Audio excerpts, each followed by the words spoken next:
ঘটনার দিন রাতে আমাকে হাতিরঝিল থানা পুলিশ ওসি তিনি আমাকে ফোন দিয়ে বললেন যে এই ঝামেলাটা এইখানেই আপনারা সমাধান করে নেন, নিজেরা সমাধান করে নেন, কারণ ওনার সাথে আপনি পেরে উঠবেন না।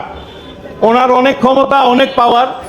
সে আমাদের মাননীয় প্রধানমন্ত্রী তারেক রহমান সাহেবের বন্ধু, সেই ক্ষেত্রে ওনার সাথে পেরে উঠবেন না, উনি আমাকে বদলি করে দিবে।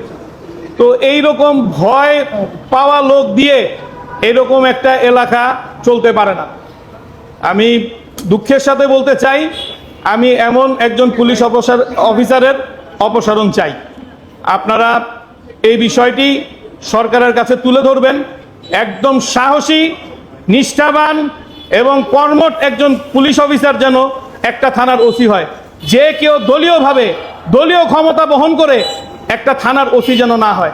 একটা ওসি চাইলে অনেক কিছু করতে পারে, সেদিনতেই সে অনেক কিছু করতে পারতো, কিন্তু সে উল্টা আমাকে ভয়ভীতি দেখাইছে। সে ভয়ভীতি দেখানোর কারণে আমি আইন শৃঙ্খলা বাহিনীর কাছে কোনো সহযোগিতায় যাই নাই। ইনশাআল্লাহ ভবিষ্যতে আমি আইন শৃঙ্খলা বাহিনীর কাছে কোনো প্রকার কোনো সহযোগিতার জন্য যাব না।